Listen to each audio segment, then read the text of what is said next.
Diagnosing and Classifying Anemia in Adult Primary Care, a continuing education course created by Alexi Rosenthal and Samantha Renter. As part of course requirements, we have focused on 3 learning objectives. The first is that participants will report an increase in knowledge regarding the assessment and management of common symptoms of anemia. Our second learning objective is that participants will be able to interpret the complete blood count and which indices are used to initially determine if anemia is microcytic, normocytic, or macrocytic. And lastly, participants will be able to discuss additional laboratory tests that may be used to further assess the cause of anemia. Diagnosing and classifying anemia in adult primary care. Anemia is the most common blood disorder. It is a combination of complex signs and symptoms characterized by a decrease in numbers of red blood cells or hemoglobin content caused by either blood loss, deficient erythropoiesis, excessive hemolysis, or a combination of these changes. Anemia occurs when the insult is severe enough to disrupt normal homeostatic mechanisms and exceed reserves. The World Health Organization defines anemia as a hemoglobin concentration less than 13.5 grams per deciliters in men and less than 12 in women and in children ages 6 to 14 years. Anemia affects more than 3 million people in the United States, making it a common problem in primary care practices. Once anemia is detected, clinicians must define the type and identify its underlying cause prior to initiating treatment. In most cases, the cause can be determined using information from the patient's history, physical exam, and complete blood count. Epidemiology is the study of the distribution and determinants of health-related states or events, including disease, and the application of this study to the control of diseases and other health problems. In the discussion of anemia, the complexity is brought forth by many different underlying causes. When we look at the different causes, we note that iron deficiency is the most common form of anemia and occurs in an estimated 30% of the world's population. Anemia of chronic disease is associated with many inflammatory, infectious, and neoplastic conditions and is second to incidence to iron deficiency anemia. Thalassemia affects 3% to 10% of people from Asia, Africa, and the Mediterranean region. Vitamin B12 deficiency affects 10% to 15% of the U.S. population older than 60 years of age. Pernicious anemia occurs in an estimated 3% of the white U.S. population older than 60 years. Anemia is a blood disorder. Blood is a vital liquid that flows through your veins and arteries. Your body contains about 5 to 6 quarts of blood, which are constantly being pumped throughout your body by your heart. Blood carries oxygen, nutrients, and other essential components. It also helps regulate your body's temperature, fights infection, and gets rid of waste products. When something goes wrong in your blood, it can have a big impact on your health and overall quality of life. In anemia, your body doesn't have enough red blood cells. The red blood cells are one of 3 main types of blood cells. Although many parts of the body help make red blood cells, most of the work is done in the bone marrow. Bone marrow is the soft tissue in the center of bones that helps form all blood cells. They contain hemoglobin, which is a protein that carries oxygen throughout your body. Healthy red blood cells last between 90 and 120 days. Parts of your body then remove the old blood cells. A hormone called erythropoietin made in your kidneys signals your bone marrow to make more red blood cells. The body needs certain vitamins, minerals, and nutrients to make enough red blood cells. Iron, vitamin B12, and folic acid are 3 of the most important ones. The body may not have enough of these nutrients due to certain things such as changes in the lining of the stomach or intestine, which affect how well nutrients are absorbed, for example, like a celiac disease, due to a poor diet or a surgery that has removed part of the stomach or intestine. When you don't have enough red blood cells, or the amount of hemoglobin in your blood is low, your body doesn't get all the oxygen it needs. As a result, you may feel tired or have other symptoms. Anemia occurs when your body makes too few red blood cells, destroys too many red blood cells, or loses too many red blood cells. Many diseases and conditions and multiple factors can cause this to happen. Etiology is defined as the cause, set of causes, or manner of causation of a disease or condition. When we focus on anemia, there are essentially four broad causes. The first is acute blood loss. In an adult, acute blood loss is defined as greater than or equal to 1 liter of blood loss before there is a clinically significant drop in hemoglobin. It is typically uncommon in primary care. Most likely, hemorrhage is the cause of a sudden, dangerous drop in hematocrit and hemoglobin. It can usually be ruled in or out by the patient's health history and/or physical exam. The second cause is chronic blood loss. Chronic blood loss can occur from erosive gastritis, menorrhagia, GI malignancy, and other reasons. As a result of chronic blood loss, iron from red blood cells are wasted via blood loss and cannot be recycled. Clinically significant blood loss can be as little as few milliliters per day. The third cause is reduced red blood cell production.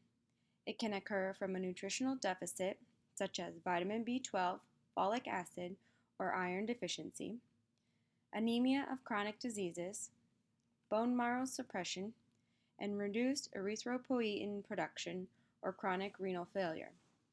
It can also be associated with use of select medications that prevent micronutrient absorption, including chronic proton pump inhibitor use and metformin.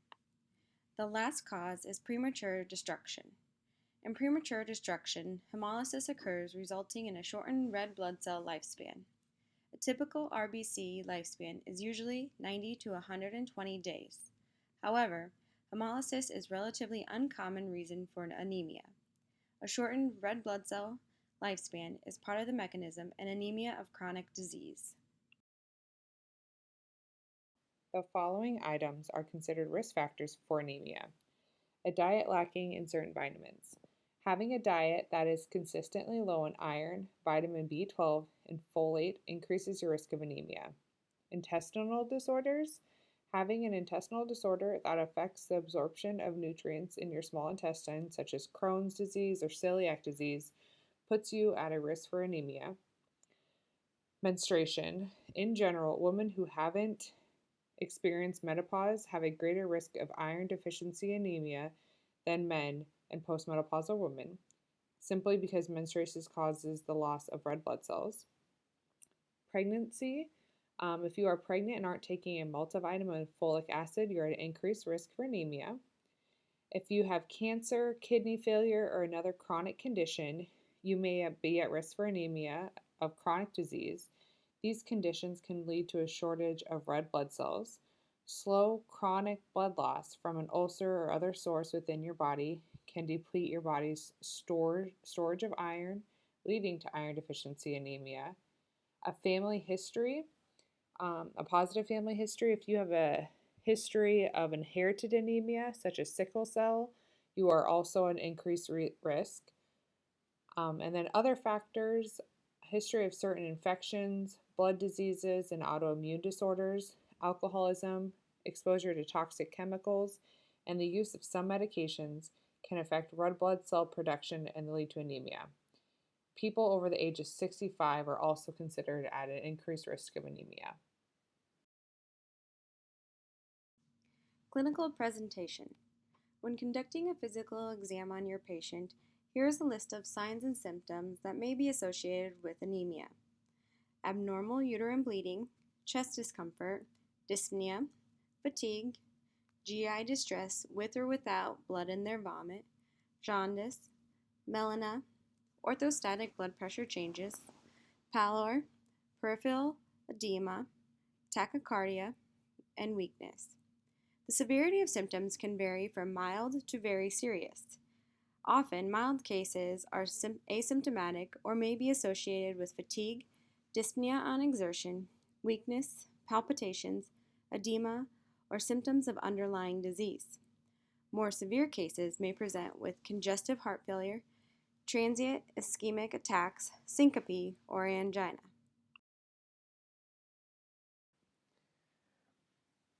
We now want to talk about the actual evaluation of the patient. Anemia is one of the major signs of a disease. It is never normal, and its causes or cause should always be sought or further investigated. The history, physical examination, and simple laboratory testings are all useful in evaluating the anemic patient. The workup should be directed towards answering the following questions concerning whether one or more of the major processes leading to anemia may be operative.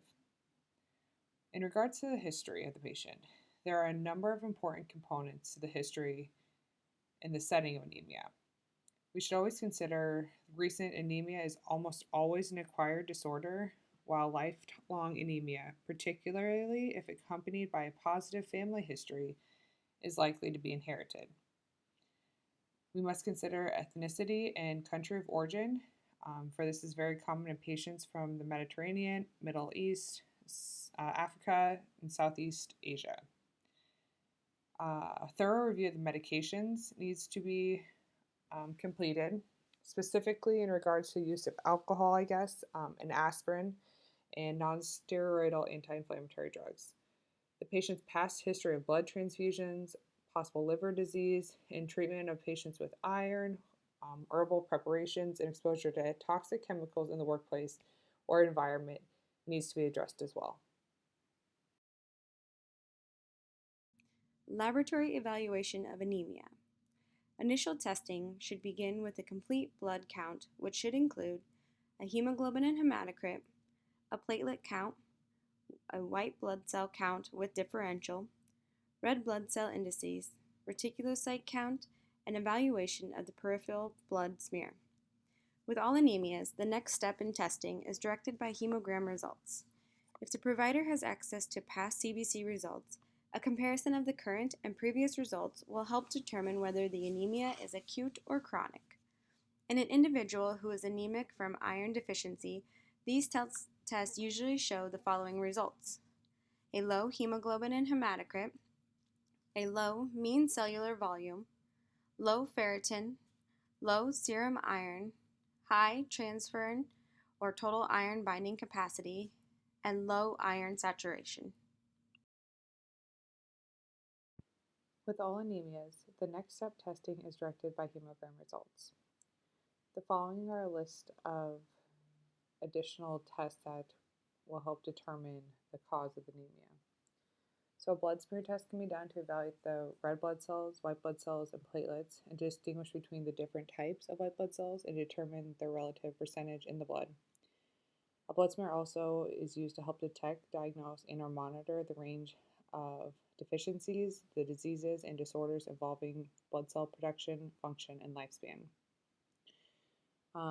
The reticulocyte count is used to help evaluate the bone marrow's ability to produce red blood cells, to help distinguish between various causes of anemia, and to help monitor bone marrow response and the return of normal marrow function following chemotherapy, bone marrow transplant, or post-treatment follow-up for iron deficiency anemia, vitamin B12, or folate deficiency anemia or renal failure. A serum iron level is used to measure the level of iron in the liquid portion of the blood. The total iron binding capacity, or TIBC, measures the total amount of iron that can be bonded by proteins in the blood. Since transferrin is the primary iron binding protein, the TIBC test is a good indirect measurement of transferrin availability. The unsaturated iron binding capacity, or UIBC, is a test that determines the reserve capacity of transferrin. For example, the portion that has not yet been saturated with iron. This also reflects the overall levels. Transferrin is it directly measures the level in the blood. It is a protein that transports iron around in the body. Under normal conditions, transferrin is typically 1/3 saturated with iron. This means that about 2/3 of its capacity is held in reserve. The transferrin saturation is a calculation that reflects the percentage of the transferrin that is saturated with iron, which is calculated by 100 times the serum iron divided by the TIBC. Serum ferritin reflects the amount of stored iron in the body. The Combs test is used to help diagnose the cause of hemolytic anemia as caused by autoimmune disease or induced by drugs. It is also used to investigate a blood transfusion reaction to diagnose hemolytic disease of newborn. The G6PD test is used to determine whether you have the inherited G6PD deficiency. And lastly, a bone marrow aspiration and/or bone marrow biopsy would be used to help investigate or diagnose a disease or condition affecting the bone marrow or blood cell production, sometimes for staging of a lymphoma or solid tumor, and to measure response to treatment for a previously diagnosed condition like leukemia. Diagnostic criteria. To the right of the PowerPoint slide, there is a table displaying the normal ranges for laboratory tests used to diagnose and classify anemia. For those of you unfamiliar with the normal ranges, a reference guide can be printed to help aid in diagnosing and classifying anemia. Let's first take a look at this example. A 72-year-old man walks into your clinic today with complaints of fatigue and dyspnea on exertion. After taking the patient's health history and performing a thorough physical exam, you order a CBC with differential to further evaluation. The following are the patient's lab results. Let's see, hemoglobin is 10.1, hematocrit 32%, red blood cells 3.2, MCV is 82, MCHC is 34.8, and RDW is 12.1%.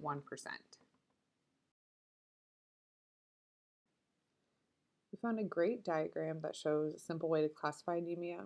You simply start by determining one if they're anemic based off their hemoglobin level, if they're male or female. Next, you go off of the MCV. If it is low, you are looking at something microcytic. Normal is 80 to 100, and macro is greater than 100. Based off of that first initial lab draw, then you can determine the plan of care, truly, the game plan of how you're going to approach this and what could possibly be causing the overall anemia. So by looking at this, you can follow through, and I'll tell you kind of step by step of what to order, what to look at, and what the possibilities are of actually causing the patient's anemia. Identifying anemia. The first type of anemia we will discuss is normocytic. Normocytic is defined by lab results indicating an MCV within normal range and is considered a normochromic anemia with a normal limit red cell distribution width. Normochromic anemia is a form of anemia in which the concentration of hemoglobin in the red blood cells is within the standard range, but there is an insufficient number of red blood cells. Cells are made under ordinary conditions with sufficient hemoglobin. The most common etiology can be described using the mnemonic Mr. Be Calm for marrow failure, renal failure due to chronic kidney disease, blood loss, typically acute, chronic disease, which is the most common etiology, aplastic anemia, leukemia, and metastasis, or cancer. Lab results indicate a low hemoglobin, a low hematocrit, low RBCs, and normal limit for MCV, MCHC, and RDWs. Examples of normocytic anemia seen in primary care include a 72-year-old man with an acute GI bleed and a 32-year-old woman with newly diagnosed systemic lupus erythematosus, which results in anemia of chronic disease. Let's take a further look at normocytic anemia by discussing scenario 1. A 65-year-old woman with rheumatoid arthritis who is on optimized therapy and continues to have significant symptoms presents with the following hemogram. Hemoglobin is 10.1, hematocrit is 32, RBCs are 3.2, MCV is 82, and RDW is 12.8. These findings are most consistent with iron deficiency anemia, folate deficiency anemia, anemia of chronic disease, or alpha thalassemia minor. Please take a moment to pause this PowerPoint presentation to find your answer. Once you have decided on an answer, please continue with the PowerPoint presentation. The correct answer is anemia of chronic disease. Let's take a look at the following hemogram results. These results indicate the anemia is normocytic because the hemoglobin is low, the hematocrit is low, and so are the RBCs. However, the MCV, the MCHC, and the RDW are all within normal range. In addition, by using the etiology mnemonic of Mr. B. Calm, we know that anemia of chronic disease is the most common etiology of normocytic anemia. Identifying anemia of the microcytic type. Microcytic is simply stating that the MCV, or the volume, is less than 80. There's a hypochromic anemia with normal limits of the RDW. The most common etiologies are alpha or beta thalassemia minor, also known as a thalassemia trait. At-risk ethnic groups for alpha thalassemia minor are those of the ancestry of Asian or African. The at-risk ethnic groups for beta thalassemia minor are Africans, Mediterranean, Middle Eastern. Overall descriptions: the hemoglobin is low, hematocrit's low, the red blood cells are high, the MCV is low, MCHC is low, and the RDW is normal. Though inherited genetic variations, this is not considered a disease state. It is small, which again is the microcytic, pale, the hypochromic cells that are all around the same size. The next step in testing is the hemoglobin electrophoresis for evaluation of hemoglobin variance. For example, the most common in primary care is simply for example, a 27-year-old man of African ancestry with beta thalassemia minor. Let's now consider the second scenario. A 54-year-old man of Asian ancestry presents with the following hemogram: hemoglobin 11.6, hematocrit of 37%, MCHC of 24, MCV of 64, RDW of 14%, and RBC of 6.6. Based off of these labs results, the findings are most consistent with which of the following: folate deficiency, acute blood loss, alpha thalassemia minor, or iron deficiency anemia. The answer is alpha thalassemia minor. Once again, let's identify anemia, but this time of the microcytic type that has the MCV again, which is less than 80, but with the elevated RDW. Most common for the etiology of this is lead toxicity, iron deficiency, which is the most common, and thalassemia. Identifying factors or the description of this was a hemoglobin that's low, hematocrit low, red blood cells are low, MCV is normal, MCHC is normal, and then the RDW is high. So this type, we have a small cell, so a microcytic due to insufficient hemoglobin, hypochromic, with new cells smaller than old cells. But so this is the elevated RDW. The next step for this would be ferritin for estimate of iron stores. Most commonly seen in primary care would be, for example, like a 68-year-old male with erosive gastritis, mid-40s, 48-year-old woman with a very heavy bleeding during her menstruation period, and then, or like a 3-year-old with lead toxicity. Now let's take some time and consider a third scenario. A 67-year-old man taking NSAIDs daily for back pain and reporting fatigue presents with the following hemogram. His hemoglobin is 8.4, MCHC is 26, MCV is 69, and RDW is 19%. Based off of these findings, what is this most consistent with? Iron deficiency anemia, beta thalassemia minor, vitamin B12 deficiency, or drug-induced microcytosis?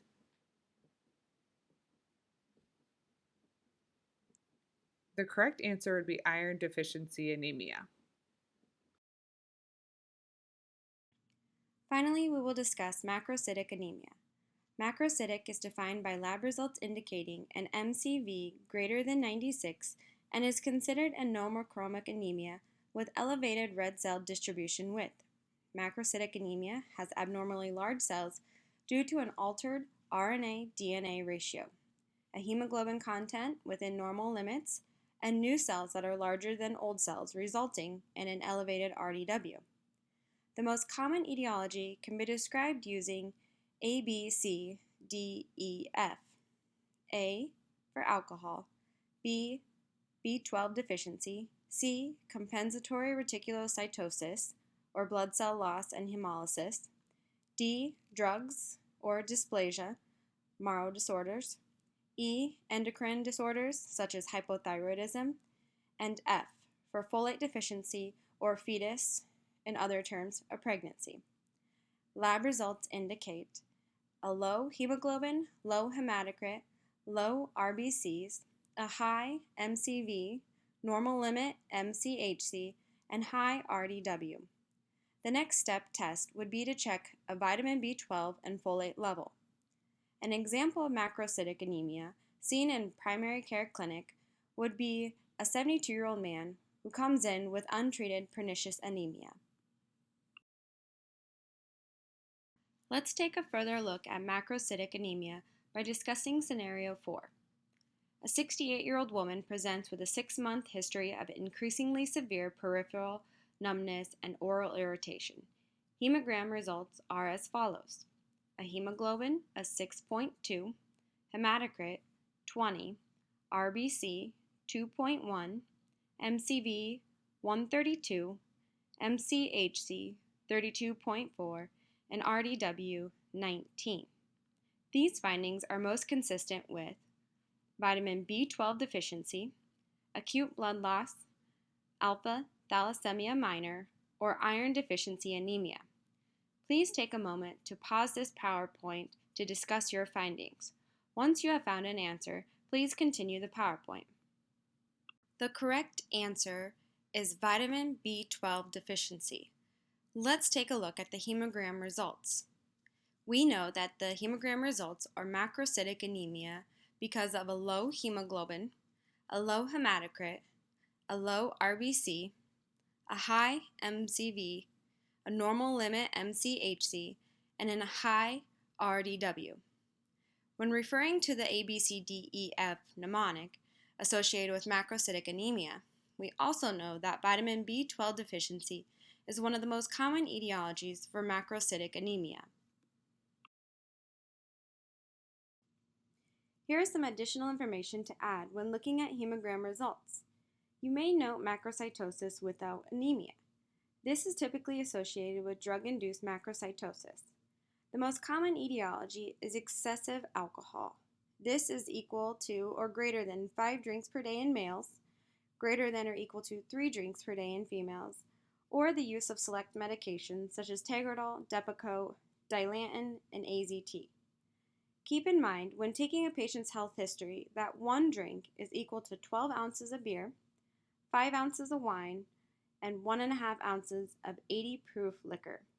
Lab results indicate within normal limits for the hemoglobin, hematocrit, RBCs, MCHC, and RDW. However, the MCV is elevated. Examples that are most commonly seen in primary care with these type of hemogram results may include a 32-year-old woman who is taking phenytoin, or, for example, a 38-year-old woman who drinks 5 glasses of wine a day.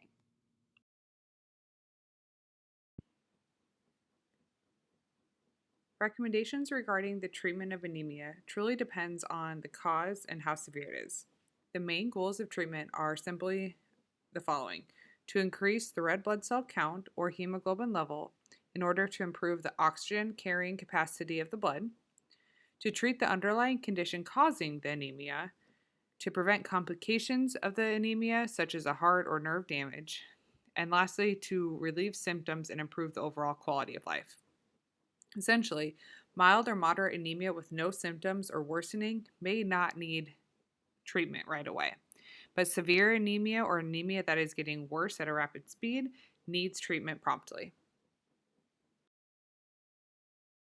Management of normocytic anemia focuses on the cause of the disorder.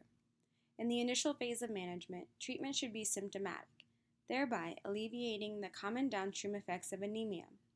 Subsequent management consists of correcting, stabilizing, or preventing the cause for normocytic anemia. Correcting and/or stabilizing the underlying cause is limited to some cases. Let's take a look at a few cases. Anemia of chronic disease usually only requires watchful waiting. If the patient's hematocrit drops below 30%, the clinician may consider using erythropoietin alpha. The dose is highly individualized and depending on underlying causative disease. The target is to increase hemoglobin to 11 to 12, but not above 13. Starting doses range from 50 to 150 units per kg subcutaneously 3 times per week. Depending on underlying pathology, and should only be initiated after carefully reviewing dosing guidelines and the specific product labeling. For the first 3 weeks, check hematocrit twice weekly until the dosage level is stabilized. 2 to 6 weeks may pass before the hematocrit undergoes an appreciable elevation. Autoimmune hemolytic anemia. The first-line therapy is oral or intravenous corticosteroid therapy. An example would be prednisone 1 to 2 milligrams per kg per day in divided doses. After initial response is documented, prednisone dose is decreased to 20 to 30 milligrams per day within several weeks, followed by a slow taper over several months to prevent reoccurrence of the condition. The HELP syndrome typically occurs during the 3rd trimester of pregnancy. Due to its late onset, delivery of the infant is the treatment of choice. Most hematological indices return to baseline within 2 to 3 days after delivery. However, thrombocytopenia may persist for a week or more. DIC is typically treated with heparin and platelet transfusions for replacement therapy. If normocytic anemia is not accompanied by an abnormal reticulocyte count, follow-up is every 6 months. A follow-up consists of conducting a patient health history and physical exam. It also includes checking a CBC and reticulocyte count. A referral to a hematologist is considered if a peripheral smear is positive for spherocytes, sickle cells, or sphistoscytes. Follow-up with a hematologist should occur every 3 to 6 months, depending on the severity and chronicity of the hemolysis. Referral if reticulocyte count is low and the clinician discovers a low WBC and platelet count. Refer if the evaluation of a bone marrow aspirate suggests the need for treatment, and refer to a hemologist if normal or high WBC and platelet count suggest treatment of the underlying causes of ACD or renal disease. Referrals may include gastroenterologist, hepatologist, rheumatologist, infectious disease specialist, nephrologist, and cardiologist. Self-care of normocytic anemia is similar to that for other anemias. The patient should be instructed to remain as active as possible and, if he or she becomes fatigued, to rest. In addition, the patient must remain vigilant for the signs and symptoms of a declining hematocrit, which include malaise, fatigue, shortness of breath, tachycardia, and palpitations. And a deficiency in G6PD is diagnosed. The patient should be made aware of this and of all of the potential oxidant drugs that could serve as triggers of hemolysis and should, therefore, be avoided. Patient education concerning primary care management should address topics including their respective cause of normocytic anemia. Because of the chronicity of several of these causes, patients must be instructed at every visit to adhere to their treatment regimens and follow-up plan, including pertinent laboratory testing. For example, sickle cell disease patients require frequent follow-up, infectious disease prophylaxis, and assistance from their families during sickle crises. Let's now talk about the specific treatment for microcytic anemia. The management of microcytic anemia focuses on treating and eradicating the cause of the anemia. The severity of the anemia will direct the intervention. For iron deficiency anemia, 2 main points. Iron deficiency anemia is treated first with an increase in dietary iron and thereafter with supplemental iron.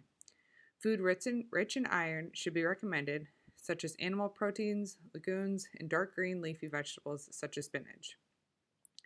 Diet alone may be sufficient in treating iron deficiency if the patient is either young or middle aged or the cause of the anemia is short-lived.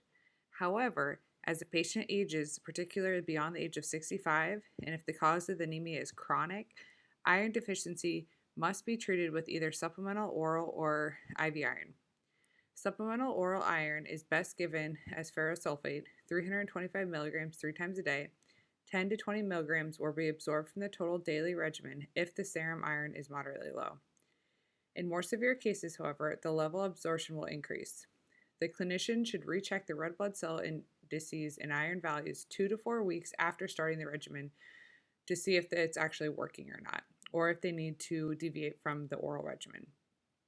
The anemia of chronic disease. So this is treated symptomatically. It might require treatment with drugs that stimulate erythropoiesis given subcutaneously, included erythropoietin alpha and darbepoetin alpha. Erythropoietin or Epigen is given 3 times weekly, then adjusted. The darbepoetin alpha may be given weekly initially and then adjusted to dosing every 2 weeks. Thalassemia. This often requires no treatment other than vigilance by the clinician concerning hematological markers. If it is severe enough, though, it may require regular transfusions with red blood cells, folate supplementation, and possible oral iron. The sideroblastic anemia, there's a few options for treatment, but the red blood cell transfusion may be required, and large doses of vitamin B6 have benefited some patients. Follow-up and referral plan for the microcytic anemia. First off, iron deficiency anemia. The follow-up should be every 4 to 6 months. Typical follow-up testing may consist only of serial CBCs. Referral may be necessary if workup identifies a serious pathology. So all in all, it's always just a good idea to make sure that there's a complete workup, even if it is simply just iron deficiency anemia. So anemia of the chronic disease. If a patient requires erythropoietin injections, 30-day follow-up schedule for the first 6 months after the initial therapy is started. A CBC will be required to determine if the effectiveness of the actual therapy, and then a possible referral to a GI doctor, hepatologist, oncologist, rheumatologist, hematology, or other specialties depending on the suspected underlying pathology. Thalassemia, alpha or beta minor, require monitoring of serial CBCs every 3 to 4 months. So that is different from the iron deficiency, which is every 4 to 6 months. The thalassemia may or may not require referral to hematology. If it is aggressive in nature, a prompt referral to hematology for more frequent observation and intervention is suggested and actually, required for the treatment of this. Possible transfusion therapy, and you need a full plan to established by a hematologist to dictate the overall follow-up schedule. Sideroblastic anemia, the CBCs should be monitored every 2 to 3 months. So again, this is different from thalassemia or iron deficiency anemia. Because this type of anemia is diagnosed by examining a bone marrow aspiration, early referral to hematologist is required if the primary care provider suspects this type of anemia. So again, it's very important to get that early referral in. Patient education regarding microcytic anemia. Education should focus on self-care and primary care management of the underlying cause of the microcytic anemia. Self-care encompasses topics such as adherence to the medication regimen, dietary changes, level of activity, self-monitoring for signs and symptoms of anemia, and adjustment to the requirements of new health-related practices.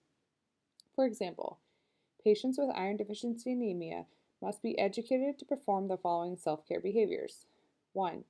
Take ferrous sulfate or the supplemental iron on an empty stomach or at most with a small stack. 2. Eat foods that are rich in iron, vitamin C, and B complex vitamins, which are all necessary for red blood cell development. 3. Remain as active as possible and if fatigued, rest before resuming activity. 4. Self-monitor for fatigue, shortness of breath, pale-colored stools before the initiation of supplemental iron, and palpations tachycardia, which All may be associated with decrease in oxygen carrying capacity due to the anemia.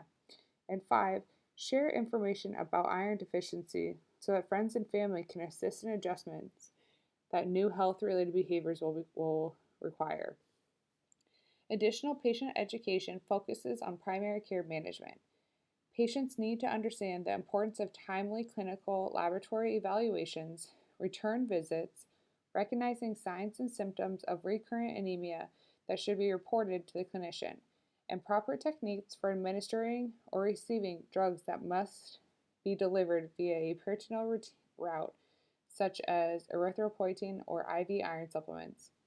Most important for patients with severe anemia is the necessity to remain vigilant in receiving blood transfusions and monitoring for the signs of potential iron overload, including liver dysfunction, such as nausea, loss of appetite, weight loss, yellowish of the skin or jaundice, swelling in the lower legs. A general approach to the patient with macrocytic anemia should address the cause of the anemia as well as the downstream effects of anemia itself. Let's take a look at a few cases. Vitamin B12 uses oral supplementation. It is best to prescribe up to 1,000 micrograms per day of oral cobalamin until normal serum levels of vitamin B12 are achieved, which typically takes 6 to 12 weeks after initiation of therapy. For pernicious anemia, 1,000 micrograms of vitamin B12 intramuscularly are needed daily for the first 7 days, then weekly for 1 month, followed by once monthly for life. Folic acid deficiency includes 1 milligram per day of supplemental folic acid. Effects of therapy should be reassessed after 2 to 3 months. For antimetabolite or other iatrogenic drug toxicity induced anemias, discontinue all suspected drugs. Drug levels should be ordered. Liver transaminases should be monitored for evidence of liver dysfunction, as well as coagulation times such as PT and INR and PTD as an indication of hepatic synthetic function. Follow-up and referral for macrocytic anemia. For vitamin B12, serial CBCs and monitoring of vitamin B12 levels are required on a monthly basis after starting oral cobalamin therapy. If parenteral therapy is initiated, more frequent testing is required, such as once every 2 weeks. Referral is often not required. For pernicious anemia, a hematologist and gastroenterologist should be consulted in the event of pernicious anemia, as these patients are at greater risk for gastric cancer, carcinoid tumors, and colorectal carcinoma. Stool should be monitored periodically for occult blood as a trigger for colonoscopy. For folic acid deficiency, a CBC and serum folate level should be drawn 2 to 3 months after starting therapy. No referrals indicated unless anemia does not resolve. Patient education regarding macrocytic anemia focuses on self-care and primary care management. As part of self-care, encourage patients to enrich their diets with folic acid and vitamin B12. Encourage them to increase dark green leafy vegetables at 1 or 2 meals daily. This can help support supplements and other therapies. Also educate them about the basic signs and symptoms of macrocytic anemia so that they can self-monitor the effectiveness of therapy and possible reoccurrence of anemia. From a primary care management standpoint, make sure there is discussion that addresses their respective cause of macrocytic anemia. Make sure that the patient adheres to treatment regimens and follow-up plan, including laboratory testing. We hope that you enjoyed our presentation and wanted to provide a few quick clinical pearls. Anemia is not a diagnosis, it is a manifestation of an underlying disorder.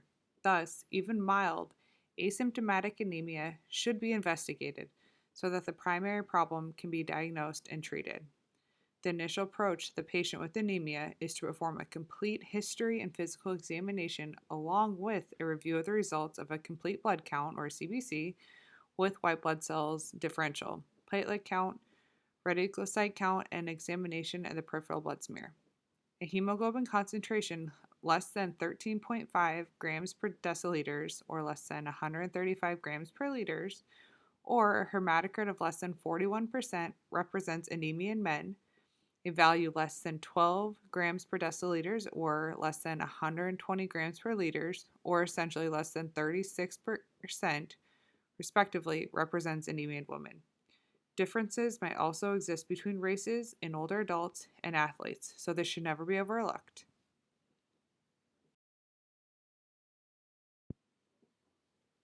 Turns out he wasn't just sleepy, he was anemic. Thanks again for listening to our continuing education presentation.